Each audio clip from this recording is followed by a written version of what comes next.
Praise the Lord. आइए प्रभु के वचनों को सुनते हैं। आज के लिए परमेश्वर ने एक आशीषों को आप लोगों के लिए रखा है और हम सुन रहे हैं सारपत की विधवा। जब हमने कहा सारपत की विधवा, इसका अर्थ है वो विधवा है, उसका पति नहीं है, उसका एक ही बेटा है जिसके साथ वो जीवन बिता रही है। ऐसी घड़ियों में, ऐसे समय में जबकि अकाल का समय है, प्रभु का वचन बताता है पहला राजा की किताब 17 अध्याय में कि वो जब एलिया नामक परमेश्वर का भविष्यवक्ता, एक बहुत बड़ा नबी, उस सारपत नगर में आया तो एक विधवा को देखा जो लकड़ियां बिन रही थी।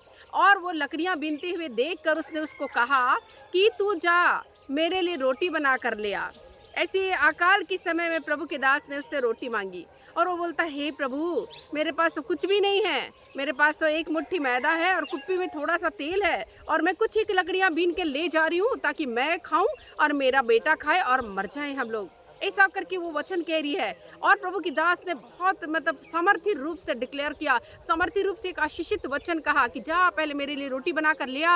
और मैं कहता हूँ कि अकाल जब तक खत्म ना हो तेरा वो मुट्ठी भर मैदा और कुप्पी का थोड़ा सा तेल ना घटेगा और ना ही कोई कमी होगी। तू जब तक अकाल रहे तब तक तुम लोग खाते रहोगे। हालेलुया। और जब वो इस प्रकार से किया, परमेश्वर के दासों का बात को मानकर वो लाई रोटी बनाकर पहले परमेश्वर के दासों को खिलाया उसने और उस मुट्ठी से अपने और अपने बेटे के लिए भी वो खा पाई। ऐसे एक मुट्ठी मैदा और एक कुप्पी तेल इतना आशीषित हुआ कि वो अकाल भर खाते रहे और तृप्त रहे, पर उनको घटी कमी नहीं हुई। परमेश्वर हमारा महान ईश्वर है, आश्चर्य कर्म करने वाला परमेश्वर है, असंभव को संभव करने वाला परमेश्वर है। ये केवल परमेश्वर ही है जो उस सारपत विधवा को ठहरा कर रखा था कि प्रभु का जन उसके पास जाए। वो शायद रोती रही होगी अपने घरों में, हे प्रभु अब तो हम मर जाने वाले हैं, आज के लिए बस रोटी है हमारे पास, आज के लिए बस भोजन है, इसके बाद हमारा क्या होगा। कई प्रकार के वचनों को, कई प्रकार की प्रार्थनाएं उसने की होगी, मैं विश्वास करती हूँ वो प्रार्थना जरूर करी होगी और ये प्रार्थना परमेश्वर तक पहुंची और परमेश्वर ने अपने दास को, जो बहुत बड़ा नबी था, एलिया को,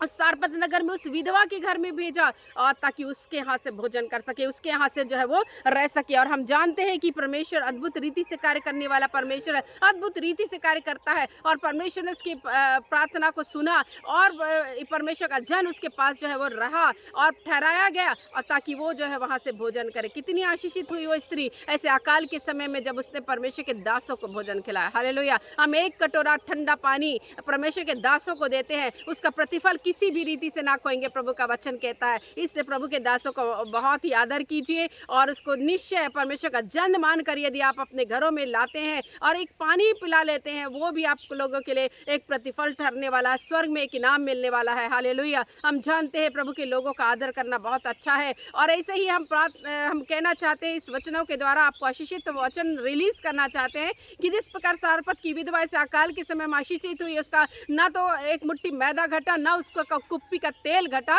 इसका अर्थ है कि बढ़ती और आशीषें परमेश्वर की ओर से होती हैं और बढ़ती और आशीषों को देने वाला परमेश्वर है। चाहे हमारे पास थोड़ा ही क्यों ना ले, लेकिन थोड़े से छोटा हजार होगा, प्रभु का वचन कहता है। हालेलुया। सबसे छोटी जाति जो है वो समृद्ध जाति बनेगी, प्रभु का वचन कहता है। छोटे से छोटे में तो निराश मत हो, छोटे से छोटे में तुरे को चिंता करने का जरूरत नहीं है। ये छोटे से छोटी चीजों को ही परमेश्वर आशीषित करेगा। यदि आप परमेश्वर की ओर अपनी नजरों को गड़ाते हैं, अपना परमेश्वर की ओर अपनी नजरों को ले जाते हैं, परमेश्वर निश्चय कार्य करने वाला प्रभु है। हालेलुया। और हम जानते हैं कि प्रभु अद्भुत रीति से कार्य करने वाला परमेश्वर है और अद्भुत रीति से कार्य करता है। हालेलुया। और हम जानते हैं कि परमेश्वर अद्भुत कार्य करने वाला प्रभु है, अद्भुत रीति से उसके जीवन में परमेश्वर ने अपने हमारे जीवन में कार्य करता है। प्रभु की आशीषें हमारे जीवन में आकर ठहरती हैं। हालेलुया। यदि आप भी परमेश्वर का सामर्थ को अपने जीवन में देना चाहते हैं, देखना चाहते हैं, आप भी परमेश्वर पर विश्वास करिए, आप भी प्रार्थना करिए। प्रार्थना को परमेश्वर सुनकर अद्भुत रीति से कार्य करेगा। और हम जानते हैं परमेश्वर अद्भुत रीति से जब कार्य करता है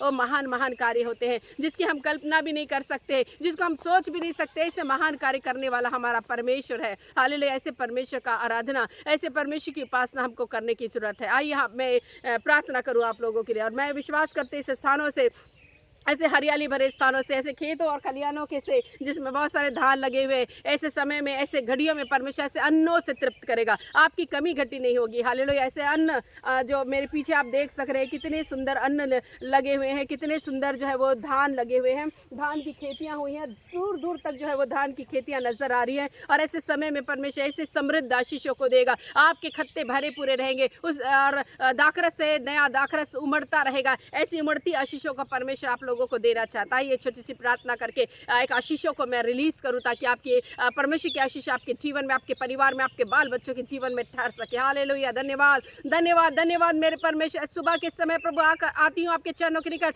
प्रार्थना विनती करती हूँ मेरे परमेश्वर, आपका अनुग्रह आपके लोगों के लिए मांगती हूँ प्रभु। आज के दिन, आज के समय में मेरे परमेश्वर, हालेलुया, आप घटियों कमियों को प्रभु परमेश्वर पूर्ति करने वाले, फलवंत करने वाले परमेश्वर है। ऐसे खत्तों को भरने वाले परमेश्वर है प्रभु, जो प्रभु उमड़ता रहे प्रभु। ऐसे खत्तों का भरते हैं प्रभु, जिसकी घटी नहीं होती प्रभु। ऐसे दाखरस के कुंडों में प्रभु नया दाखरस उमड़ता रहे। ऐसी आशीषों को देने वाले परमेश्वर, आप उत्तम उत्तम आशीषों को देने वाले परमेश्वर। आज तेरे लोग उत्तम उत्तम आशीषों को प्राप्त करने पाए मेरे परमेश्वर। आशीषों को भेज प्रभु, स्वर्ग का झरोका खोलकर उन पर अपरंपार आशीष की वर्षा कर मेरे खुदा। मैं प्रार्थना करती हूँ कि कमियों घटियों में रहने वाले लोगों के जीवन की एक एक कमियां घटिया दूर होने पाए। यदि वो बीमारी के अवस्था में, उनकी बीमारियों को चंगा कीजिए प्रभु, ताकि वो दुख और विलाप में ना रहे, परंतु आशीषित और आनंदित होने पाए प्रभु यीशु मसीह। मैं प्रार्थना करती हूँ प्रभु आपके नाम से, और रोगी चंगा हो जाए। तू रोग में प्रभु उसके बिस्तरों को उठा कर ठीक कर प्रभु, ताकि वो चंगाई को प्राप्त करके अपने बिस्तरों से उठने पाए मेरे प्रभु। मैं प्रार्थना करती हूँ, मैं प्रार्थना करती हूँ मेरे परमेश्वर, आपकी अनुग्रह, आपकी आशीष एक एक जनों पर ठहरने पाए, एक एक घराने पर, एक एक बाल बच्चों पर ठहरने पाए मेरे परमेश्वर। प्रार्थना करती हूँ मेरे खुदा, ओ पवित्र आत्मा की सामर्थ से अभिषेक से भर दे एक एक लोगों को, ताकि वो लोग आपको पुकारने वाले हो सके, आपको बुलाने और आपको प्रभु दुहाई देने वाले हो सके। आप दुहाई देकर प्रभु उनके जीवन में छुटकारा को भेजिए, और आप उनके जीवन में आशीषों को भेजिए प्रभु। तेरे के दास दासिया प्रभु खड़े हो जाए प्रभु तेरे सेवकाई के लिए प्रभु, ताकि वो प्रभु उनके जीवन में आशीष आने पाए प्रभु। हम दुआ करते हैं प्रभु, आपके अनुग्रह, आपकी आशीषों को मांग लेते हैं प्रभु। एक एक निराशा में रहने वाले, एक एक डिप्रेशन में रहने वाले लोग प्रभु परमेश्वर यीशु मसीह के नाम से आनंदित और आशीषित होने पाए। उनकी निराशा चली जाए यीशु मसीह के नाम से, उनकी डिप्रेशन चले जाए यीशु मसीह के नाम से। हालेलुया। एक एक रोग छोड़कर चले जाए, एक एक दर्द, एक एक पीड़ा छोड़कर चली जाए, एक एक निर्बल अंग प्रभु बलवंत होने पाए मेरे प्रभु यीशु मसीह के नाम से। मैं प्रार्थना करती प्रभु, एक एक माइग्रेन चला जाए प्रभु, एक एक बीमारियां जो इस पृथ्वी पर पाई जाती है वो चली जाए, क्योंकि आपके कोड़े खाने से लोग चंगे होने पाए प्रभु यीशु के नाम में। ये सच्चाई है प्रभु, ये सच्चाई उनके जीवन में प्रकट होने पाए। जो आपके नाम को नहीं जान पा रहे प्रभु, वो अपने आप को प्रभु उद्धार करता मानकर ग्रहण करने पाए, अपने आप को पहचानने पाए कि वो पापी है प्रभु, अपने पाप को अंगीकार करके आपको ग्रहण करने पाए, ताकि छुटकारा, चंगाई को और आशीष को प्राप्त करे, उद्धार को प्राप्त करे। उद्धार करता परमेश्वर, आप अपनी रहम को हर एक लोगों पर बरसाए प्रभु। हम ऐसी प्रार्थना करते हैं, आपके हाथों में एक एक लोगों को सौंपते हैं प्रभु, और इस प्रार्थना उद्धार करता यीशु मसीह के नाम से मांगते हैं। आमीन, आमीन। सबको जय मसीह की।